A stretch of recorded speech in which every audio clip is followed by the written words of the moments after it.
Hello दोस्तों, कैसे हैं आप सब लोग। उम्मीद करते हैं आप सब लोग अच्छे होंगे। तो आज का वीडियो उनके लिए जिनको डेड मोबाइल रिपेयरिंग करने में प्रॉब्लम होता है। जब भी आपके पास में कोई भी डेड मोबाइल आता है जिसमें हमारा मीडियाटेक चिपसेट लगा हुआ है और उसमें हमारा पावर आईसी लगा रहता है MT6357 CRV। ये आईसी जिस भी मोबाइल में लगा हो उस मोबाइल को आप बहुत ही आसानी से रिपेयर कर पाएंगे, चाहे वो डेड कंडीशन में है, चाहे वो शॉर्ट कंडीशन में है, चाहे उसमें कोई और प्रॉब्लम है। तो चलिए जानते हैं आज की वीडियो में कि जो हमारा MT6357 CRV आईसी आता है ये किस तरीके से काम करता है, किस तरीके से इसका बूट सीक्वेंस रहता है, आज की वीडियो में जानेंगे। तो चलिए बिना देर गवाए वीडियो को स्टार्ट करते हैं। अगर आपने जीके इंस्टीट्यूट चैनल को अभी तक सब्सक्राइब नहीं किया तो सब्सक्राइब कर लें, साथ ही बेल आइकन दबा लें जिससे आने वाली वीडियो की नोटिफिकेशन आपको सबसे पहले मिल सके। अगर आप जीके इंस्टीट्यूट से ऑफलाइन या ऑनलाइन कोर्स करना चाहते हैं तो नीचे दिए नंबर पर कॉल कर सकते हैं। सारी जानकारी आपके व्हाट्सएप नंबर पर सेंड कर दी जाएगी। चलिए वीडियो को स्टार्ट करते हैं। तो जैसा कि आप देख पा रहे हैं, मैंने आपके लिए एक डायग्राम ड्रॉ किया है। इसी डायग्राम के जरिए से मैं आपको समझाऊंगा कि MT6357 CRV आईसी किस तरीके से काम करता है। तो चलिए अपने स्कीमेटिक डायग्राम में चलते हैं और मैं वहां पर इस आईसी को दिखाता हूं कि ये किस किस मोबाइल में आपको मिलेगा। ये जो हमारा MT6357 CRV आईसी होता है ये आपको बहुत सारे मोबाइलों में देखने के लिए मिलेगा। तो चलिए उन्हीं मोबाइल में से एक मोबाइल का हमने एग्जाम्पल लिया है। तो देख सकते हैं मैंने एक Redmi 9A का डायग्राम खोला हुआ है। तो मैं आपको इसमें दिखाता हूँ। देखिए यहाँ पर लिखा हुआ है MT6357 CRV। ये एक पावर आईसी होता है जो कि हमारे मीडियाटेक चिपसेट में लगा हुआ होता है। तो ये बहुत सारे मोबाइलों में आपको देखने के लिए मिलेगा। तो चलिए वीडियो को स्टार्ट करते हैं और अब बताते हैं कि जब भी आपके पास में इस तरीके का कोई भी मोबाइल आता है डेड प्रॉब्लम में तो उसको किस तरीके से स्टेप बाय स्टेप रिपेयर करना होगा। देखिए दोस्तों, जब भी अपने मोबाइल में आप बैटरी कनेक्ट करेंगे तो बैटरी कनेक्टर से जो हमारा वीबैट का सप्लाई होता है वो DC टू DC आईसी तक पहुंचता है। और जैसे ही DC टू DC आईसी तक ये सप्लाई पहुंचता है वहाँ से एक सप्लाई आउट होता है जो कि होता है हमारा VPS का सप्लाई। अगर ये मीडियाटेक चिपसेट है तो यहाँ पर आपको VSYS यानी वोल्टेज सिस्टम का सप्लाई देखने के लिए मिलेगा। दोनों कॉमन सप्लाई होती है 3.7 वोल्ट से 4.2 वोल्ट तक। ये सप्लाई या तो आप बैटरी लगा के चेक कर सकते हैं या आप अपने मोबाइल में चार्जिंग पिन लगा के चेक कर सकते हैं, क्योंकि बैटरी लगाते भी ये सप्लाई बन जाती है और चार्जिंग पिन लगाते ही ये सप्लाई बन जाती है। ये सप्लाई आपको जो हमारा DC टू DC आईसी होता है उसके पास एक बूस्ट कॉइल लगा रहता है, उसके पास आपको ये चेक करना होगा। तो सबसे पहले आप फर्स्ट ऑफ ये चेक करना है कि हमारे मोबाइल में जो VPS सप्लाई होता है यानी वोल्टेज सिस्टम सप्लाई होता है वो बन रहा है या नहीं बन रहा है। इसको चेक करने के लिए आपको मोबाइल में DC टू DC यानी कि जो हमारा चार्जिंग आईसी होता है उसके पास ये बूस्ट कॉइल जो लगी होती है उस पर आपको चेक करना होगा। देखिए यहीं से एक वोल्टेज सिस्टम का सप्लाई एक कैपेसिटर के थ्रू आईसी से कनेक्ट रहता है जो कि होता है हमारा बूट कैपेसिटर। ये बूट कैपेसिटर से यहाँ सप्लाई जुड़ा हुआ होता है। अगर आप कैपेसिटर के इस साइड चेक करेंगे तो आपको लगभग VSYS यानी वोल्टेज सिस्टम की सप्लाई देखने के लिए मिलेगी, और कैपेसिटर के इस साइड आप चेक करेंगे तो आपको इससे दोगुना वोल्टेज देखने के लिए मिलेगा। तो सेकंड आप इसको चेक कर सकते हैं, अगर ये कैपेसिटर ख़राब हो गया तो भी हमारा मोबाइल ऑन नहीं होगा। देखिए दोस्तों, इतना चेक करने के बाद ये जो हमारा VSYS यानी वोल्टेज सिस्टम का सप्लाई होता है ये यहाँ से आउट होता है, और आउट होने के बाद मोबाइल के अलग अलग सेक्शन में चला जाता है। जैसे हमारे बैकलाइट सेक्शन के लिए जाता है, हमारे ग्राफिक सेक्शन के लिए जाता है, ऑडियो सेक्शन के लिए जाता है, और जो हमारा नेटवर्क सेक्शन होता है वहाँ भी जाता है। चलिए इसके बाद जानते हैं कि ये सप्लाई और किस जगह जाता है। देखिए यहीं से ये सप्लाई जो होता है हमारे पावर आईसी में इन होता है, यानी कि अगर हमारा DC टू DC आईसी अगर ये वोल्टेज सिस्टम की सप्लाई अगर नहीं बनाएगा, ये जो हमारी वोल्टेज सिस्टम की सप्लाई होती है ये अगर DC टू DC नहीं बनाएगा या हमारा ये बूस्ट कॉइल ख़राब हो गया तो भी हमारा मोबाइल डेड कंडीशन में चला जाएगा। क्योंकि हमारा जो MT6357 CRV आईसी होता है इसको ऑपरेट होने के लिए यानी इनपुट सप्लाई जो होता है इसको VSYS यानी वोल्टेज सिस्टम का सप्लाई होता है। तो सबसे पहले आपको ये सप्लाई अपने मोबाइल में चेक करना है। अगर ये सप्लाई आपके मोबाइल में परफेक्ट बन रहा है तो चलिए आगे जानते हैं कि आपको और क्या क्या चेक करना है। देखिए मैं फिर से एक बार एक्सप्लेन कर देता हूँ इसको। देखिए यहाँ पर जो हमारे मोबाइल में जो बैटरी कनेक्टर होता है वहाँ पर अपना बैटरी कनेक्ट करेंगे, और बैटरी कनेक्ट करते ही हमारा जो वीबैट का लाइन होता है वो हमारे डीसी टू डीसी आईसी से जुड़ा हुआ होता है। और डीसी टू डीसी आईसी के पास में आप देखेंगे एक कॉइल लगा हुआ होगा, और इसी कॉइल से हमारा वोल्टेज सिस्टम का सप्लाई बनता है। ये वोल्टेज सिस्टम का सप्लाई आपको बैटरी लगा के भी चेक करना है और आपको चार्जिंग पिन लगा के भी चेक करना है। उसके बाद यही वोल्टेज सिस्टम का सप्लाई आप देखेंगे यहाँ से हमारी जो पावर आईसी होती है उसमें इन करता है। तो इतना आपको समझ में आ चुका होगा। चलिए आपको बताते हैं कि आगे ये सप्लाई और किस तरीके से काम करती है। देखिए दोस्तों, जैसे ही हमारा जो वोल्टेज सिस्टम का सप्लाई होता है हमारे MT6357 CRV आईसी में इन होता है, तो यहाँ से एक लाइन आउट होती है जो कि होती है हमारे पावर की लाइन। इस पर आपको 3.7 से 4.2 वोल्ट देखने के लिए मिलेगा, तो ये भी आपको चेक करना है।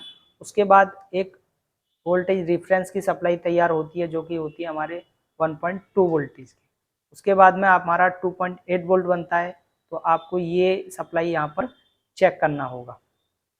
देखिए इतना सप्लाई आपको जैसे ही आप अपने मोबाइल में बैटरी कनेक्ट करेंगे या चार्जिंग पिन लगाएंगे, तो ये जो सप्लाई होता है जो मैंने अभी आपको ड्रॉ करके दिखाया, ये बैटरी लगाते ही या चार्जिंग पिन लगाते ही बन जाता है।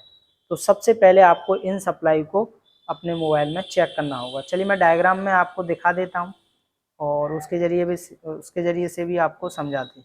देखिए दोस्तों, यहाँ पर देख सकते हैं एक हमारा डीसी टू डीसी आईसी लगा है जो कि हमारा चार्जिंग आईसी होता है। मैं आपको दिखा देता हूँ। यहाँ पे देखिए SMG 41511, ये एक हमारा 24 पिन का डीसी टू डीसी आईसी है जो हमारी चार्जिंग के लिए भी काम करता है। उसके बराबर में देख सकते हैं यहाँ पर एक कॉइल लगाया है। उसके बराबर में देख सकते हैं यहाँ पर एक कॉइल लगाया है। इसी कॉइल से हमारा वोल्टेज सिस्टम का सप्लाई तैयार होगा, और यही वोल्टेज सिस्टम का सप्लाई हमारे आप देखेंगे कि जो हमारा पावर आईसी होता है MT6357 CRV, इसके लिए आता है। इसके बाद में जो हमारा पावर आईसी होता है वो ऑन होता है और बहुत सारी बक वोल्टेज जनरेट करता है। तो चलिए जानते हैं कि ये कौन कौन सा बक वोल्ट जनरेट करता है। देखिए सबसे पहले जो हमारा यहाँ से वोल्ट आउट होगा वो होगा 0.6 वोल्ट टू 1.2 वोल्ट, जो कि हमारी मॉडेम की सप्लाई होती है। ये सप्लाई आपको किसी ना किसी कॉइल पर यहाँ पर देखने के लिए मिलेगी। उसके बाद में एक और कॉइल लगाया जाता है जिस पर हमारा 0.6 वोल्ट टू 1.2 वोल्टेज मिलता है, जो कि वी प्रॉप की सप्लाई होती है जो कि हमारे CPU के लिए जाती है। उसके बाद में एक बक कॉइल और लगा के एक सप्लाई और आउट होती है जो कि 1.8 वोल्ट टू 3.7 वोल्ट टू होती है, जो कि VPA की सप्लाई होती है, जो कि हमारे जो 4G होता है उसको काम कराने के लिए सप्लाई यहाँ से बनती है। देखिए क्वालकॉम चिपसेट में ये सप्लाई हमारा जो BPA APT IC होता है उसके थ्रू बनाया जाता है, लेकिन मीडियाटेक IC में ये सप्लाई हमारा पावर IC से बनाया जाता है। उसके बाद में एक 0.6 वोल्ट टू 1.2 वोल्ट की सप्लाई होगी जो कि हमारी कोर सप्लाई होगी, जो कि हमारे CPU के लिए जाती है। तो आपको सबसे पहले इन 4 बक कॉइल्स पर आपको ये सारी सप्लाई चेक करना है। ये सारी सप्लाई आपको बननी चाहिए। देखिए ये जो चारों सप्लाई होती हैं, चलिए मैं आपको दिखा देता हूँ ये मोबाइल में कहाँ कहाँ और किस किस कॉइल पर बनती हैं। देखिए ये पावर आईसी है और पावर आईसी के पास में आप देख सकते हैं 1 2 3 4 5 और एक यहाँ पे देख सकते हैं 6 बक कॉइल्स लगी हुई हैं। इन्हीं बक कॉइल से हमारा जो अलग अलग तरह का बक वोल्टेज होता है वो जनरेट होता है और हमारे CPU के लिए चला जाता है। तो चलिए जानते हैं इसका स्कीमेटिक लेआउट में खोलता हूँ। देखिए ये इसका स्कीमेटिक डायग्राम है और आप देखेंगे यहाँ पर VSYS यानी वोल्टेज सिस्टम का सप्लाई है जो कि हमारे 3.7 वोल्ट टू 4.2 वोल्ट का होता है। ये सप्लाई यहाँ पर मिलना कंपलसरी है। ये सप्लाई यहाँ पर मिलेगा तो ही हमारा पावर आईसी ऑन होगा। और आप देख सकते हैं यहाँ से ये सप्लाई आगे निकलता है और हमारे आप देखेंगे एक रजिस्टर लगाया है और रजिस्टर के थ्रू हमारे आईसी में ऑन हो रहा है। यानी कि जितने भी हमारे बक कॉइल्स लगे हुए होते हैं उतनी ही बार ये सप्लाई हमारे आईसी में इन करता है। आप देखेंगे कि यहाँ पे जो है VS1 voltage, VPA voltage, modem voltage, V probe voltage, core voltage, buck controller voltage, तो आप देखेंगे कि ये जो हमारा VSYS होता है 1 2 3 4 5 6 यानी 6 बार इस आईसी में इन होता है। और यहाँ से आउट क्या होता है वो मैं आपको समझा देता हूँ। देखिए सबसे पहले एक कॉइल लगाया होगा जो कि हमारा वी प्रोब का वोल्टेज यानी वोल्टेज प्रोसेसर के लिए तैयार होता है, जो कि हमारा 0.6 वोल्ट टू 1.2 वोल्ट का होता है। ये आपको देख सकते हैं यहाँ पर एक कॉइल लगाया गया है 0.246 माइक्रो हेनरी का ये कॉइल लगाया है। और मैं इसका नंबर कॉपी करता हूँ और नंबर कॉपी करके मैं आपको दिखाता हूँ ये कहाँ पे लगा हुआ है। तो मैं आपको डायग्राम में स्कीमेटिक लेआउट में आता हूँ और लेआउट में आने के बाद देखेंगे यहाँ पर, देखिए दोबारा से स्कीमेटिक में आते हैं। यहाँ पे इसका नंबर है PL 501। इसको कॉपी किया और कॉपी करने के बाद में आपको यहाँ पर PL 501 टाइप करना है, PL 501 और एंटर कर देना। और एंटर करने के बाद में आप देखेंगे कि ये जो सप्लाई है हमारा, देखिए यहाँ पर एक PL 501 यानी कि एक बक कॉइल लगी हुई है। इसी कॉइल से हमारा ये सप्लाई बनता है। चलिए जानते हैं सेकंड सप्लाई जो होता है हमारा वो कौन सा बनता है। देखिए यहाँ पर देखेंगे कोर वोल्टेज कोर यानी कि जो CPU की कोर वोल्टेज की सप्लाई होती है 1.2 वोल्ट की, वो सप्लाई तैयार होती है। यहाँ पर एक PL 502 एक कॉइल लगाया है जो कि एक बक कॉइल है। और आप देखेंगे कि ये जो कॉइल है हमारा इसी के बराबर में लगा हुआ है।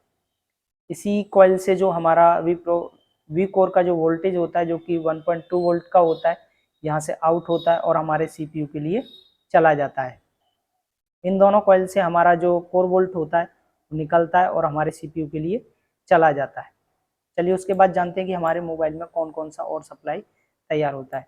कि यहाँ पे देख सकते हैं मॉडेम का सप्लाई है। और जैसा कि मैंने आपको बताया था कि जो हमारा मॉडेम का सप्लाई होता है वो कितना होता है, यहाँ पे देख सकते हैं 0.6 वोल्ट टू 1.2 वोल्ट का जो हमारा मॉडेम का सप्लाई होता है वो बनता है। और देखेंगे कि जो हमारा मॉडेम का सप्लाई है जो PL 503 एक बक कॉइल्स लगी हुई है, बक कॉइल से जो हमारा वोल्टेज तैयार होता है और जो कि हमारे प्रोसेसर के लिए चला जाता है। इस लाइन में आपको एक बक कॉइल देखने के लिए मिलेगी। और चलिए मैं आपको दिखा देता हूँ ये कॉइल हमारा कहाँ पे लगा हुआ है। तो लेआउट में आते हैं और यहाँ पे देख सकते हैं PL 503 एक कॉइल लगाया गया है जो कि एक बक कॉइल है। और मैं इसको अगर आपको मदरबोर्ड में दिखाता हूँ तो आप देख सकते हैं यहाँ पर ये कॉइल लगाया है जो कि हमारे मॉडेम की वोल्टेज तैयार करता है। और यही मॉडेम की वोल्टेज यहाँ से आउट होती है और आउट होने के बाद हमारे सीधा CPU के लिए चली जाती है। चलिए उसके बाद जानते हैं कि ये जो एक बक कॉइल और है ये कौन सा वोल्टेज तैयार करता है। देखिए उसके बाद देखेंगे VPA वोल्टेज बनती है जो कि हमारे 4G PA को ऑन करने के लिए बनती है। तो देखिए ये जो वोल्टेज होती है हमारी, आप देखेंगे ये जो कॉइल लगी हुई है PL 504, जिससे हमारा जो 4G PA होता है वो ऑन होता है। उसके बाद देखेंगे इस लेआउट में ये कॉइल कहाँ पे लगाया है। देखिए यहाँ पे देख सकते हैं साइड में ये कॉइल लगाया है। और मैं आपको अगर मदरबोर्ड में दिखाऊं तो यहाँ पे देखिए ये कॉइल लगा हुआ है। इसी कॉइल से जो हमारा VPA वोल्टेज तैयार होता है और हमारे 4G PA के लिए चला जाता है। उसके बाद जानते हैं कि हमारा और कौन सा वोल्टेज बनता है। देखिए नीचे आएंगे और यहाँ से देखिए एक VS1 यानी कि जो हमारी हायर LDO की सप्लाई होती है वो तैयार होती है। और आप देखेंगे कि ये जो हायर LDO की सप्लाई होती है, ये जो हमारे पावर IC होती है उसके अंदर बहुत सारे LDO होते हैं, उसको जनरेट करने के लिए सप्लाई बनती है। देखेंगे कि ये जो कॉइल लगी हुई है PL 505, इससे जो हमारा VS1 वोल्टेज तैयार होता है और रिवर्स ये हमारे पावर IC के अंदर आ जाता है। तो चलिए अपने डायग्राम में चलते हैं और मैं आपको दिखाता हूँ कि ये कैसे बनता है। देखिए यहाँ से एक कॉइल लगाया और कॉइल से जो है रिवर्स लाइन जो हमारी पावर IC से जोड़ दी जाती है जो कि हायर LDO की लाइन होती है, जिसमें आपको 2.05 वोल्ट देखने के लिए मिलेगा। इस वोल्ट का नाम VS1 होता है और ये सप्लाई सीधी हमारी पावर IC के लिए रिटर्न होती है और पावर IC के जितने भी LDO होते हैं वो इससे जनरेट होते हैं। चलिए उसके बाद जानते हैं ये और किस तरीके से काम करती है। देखिए दोस्तों जब भी आपके पास कोई भी डेड कंडीशन में MT6357 CRB IC का मोबाइल आता है तो सबसे पहला आपको बैटरी लगाना, और बैटरी लगाने के बाद में मैंने जैसे बताया था आपको इतना वोल्ट चेक करना, VSYS 1.2 2.8 और पावर की पर आपको 3.7 टू 4.2 वोल्टेज देखने के लिए मिलेगा। उसके बाद में आप देखेंगे जो हमारी बक कॉइल्स होती हैं उनके पास आपको जितनी भी हमारी कोर सप्लाई होती हैं वो 0.6 वोल्ट टू 1.2 वोल्ट की होती हैं, और जो हमारा VPA सप्लाई होता है जो कि हमारे 4G PA को ऑन करने के लिए बनता है वो 1.8 वोल्ट टू 3.7 वोल्ट का होता है। ये इस वोल्टेज में आपको वेरिएशन देखने के लिए मिलेगा, जहाँ भी लो रेंज में हमारा मोबाइल जाता है उसके हिसाब से वोल्टेज बनता है। उसके बाद में देखेंगे जो हमारा एक कॉइल और लगा हुआ होता है जो कि हायर LDO का कॉइल होता है, जिससे हमारा हायर LDO 2.05 वोल्ट तैयार होता है, जो कि हमारा सीधा इस पावर IC के लिए आ जाता है।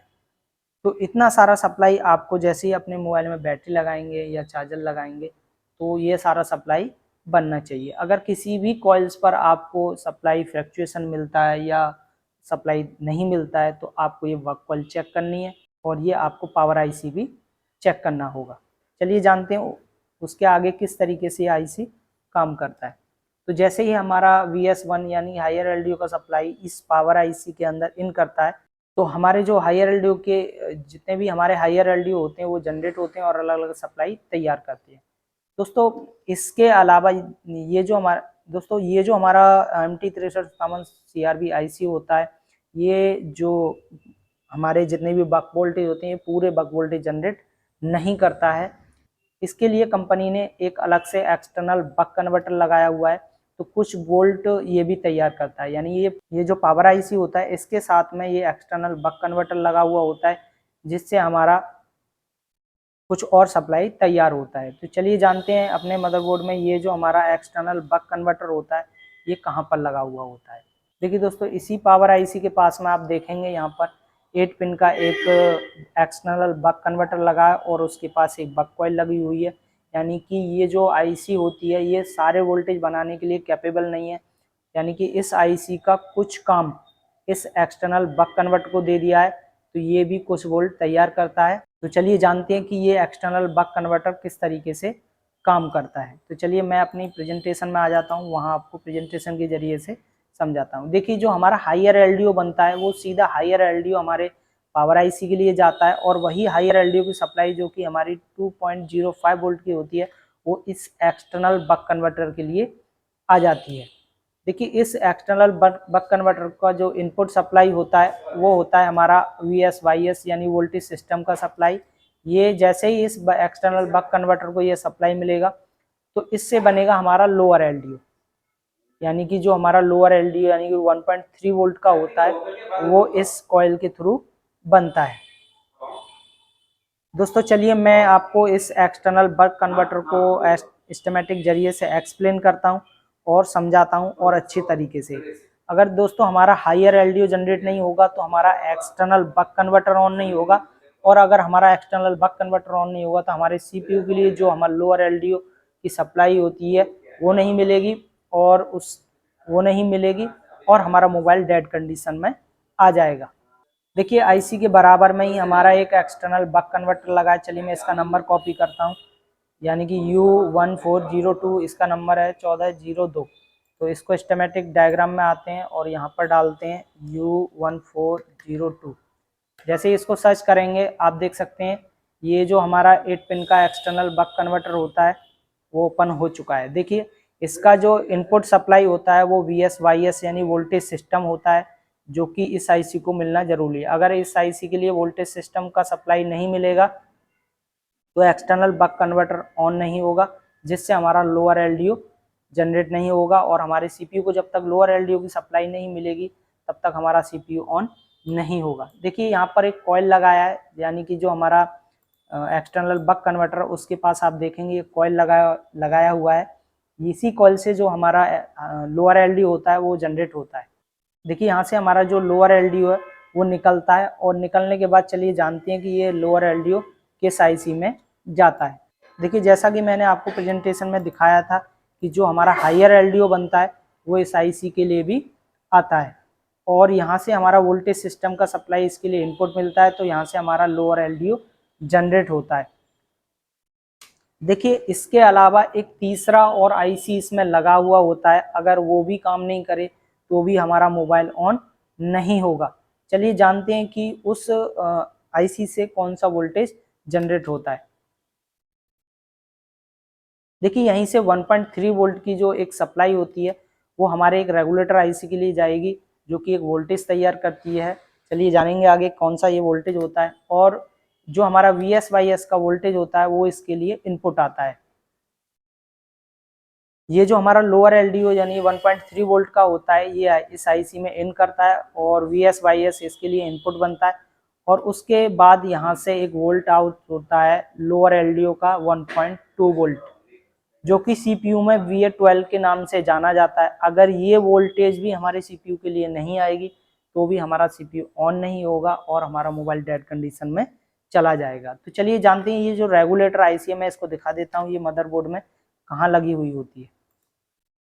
तो मैं मदरबोर्ड में आता हूँ और ये जो आईसी होता है ये सीपीयू के पास आप देखेंगे एक छोटा सा आईसी लगा है। ये यहाँ पे देखेंगे सीपीयू के जस्ट नीचे आईसी लगा है, इसी से हमारा जो 1.2 यानी लोअर एलडीओ का सप्लाई होता है वो जनरेट होता है और इस सीपीयू के लिए चला जाता है। दोस्तों ये छोटा सा आईसी अगर किसी ने निकाल दिया या फिर वाटर डैमेज की वजह से ख़राब हो गया तो भी हमारा मोबाइल ऑन नहीं हो सकता है। देखिए ये जो हमारा एलडीओ होता है जो कि हमारा VA12 का सप्लाई जनरेट करता है, जो कि हमारे सीपीयू के लिए चला जाता है, ये जस्ट हमारे सीपीयू के नीचे लगा हुआ होता है। देखिए दोस्तों जब ये VA12 की सप्लाई हमारे सीपीयू के लिए मिल जाती है तो पावर आईसी से एक सिग्नल और जाता है हमारे सीपीयू के लिए, जो कि हमारा होता है रीसेट का सिग्नल। और जैसे ही ये रीसेट का सिग्नल हमारी सीपीयू के लिए जाएगा तो सीपीयू से एक वॉचडॉग का सिग्नल आउट होता है और वॉचडॉग का सिग्नल सीधा हमारे इस पावर आईसी के लिए आ जाता है। देखिए दोस्तों अगर हमारा सीपीयू वॉचडॉग का सप्लाई अगर इस पावर आईसी को नहीं देगा तो हमारा जो वोल्टेज होता है वो स्टेबल नहीं रहेगा, यानी इसमें फ्लक्चुएशन रहेगा। जैसे ही ये वॉचडॉग का सिग्नल हमारी इस पावर आईसी को मिलता है, पावर आईसी सारे वोल्टेज को स्टेबल कर देती है और हमारा मोबाइल ऑन हो जाता है। तो इस तरीके से जो हमारा MT6357 CRV आईसी होता है वो वर्क करता है। तो जब भी आपके पास में कोई भी मोबाइल MT6357 CRV का आता है तो आपको स्टेप बाय स्टेप, जैसे मैंने आपको समझाने की कोशिश की है, इसी तरीके से आपको स्टेप बाय स्टेप चेक करना है और कहीं ना कहीं आपको कोई ना कोई फॉल्ट उसमें दिख जाएगा। तो आशा करते हैं इस वीडियो से आपको बहुत कुछ सीखने के लिए मिला होगा। अगर आप इसी तरह की और हेल्पफुल वीडियो देखना चाहते हैं और सीखना चाहते हैं एक अच्छे लेवल पर मोबाइल रिपेयरिंग का कोर्स, तो हमारे जीके इंस्टीट्यूट चैनल को सब्सक्राइब कर लीजिए, क्योंकि इसी तरह के हेल्पफुल वीडियो हमारे चैनल पर आती रहती हैं। और अगर आप जीके इंस्टीट्यूट से ऑफलाइन या ऑनलाइन कोर्स करना चाहते हैं तो नीचे दिए हुए नंबर पर कॉल कर सकते हैं, सारी इन्फॉर्मेशन आपके व्हाट्सएप नंबर पर सेंड कर दी जाएगी। तो चलिए मिलते हैं किसी ऐसी नेक्स्ट वीडियो में, तब तक के लिए धन्यवाद।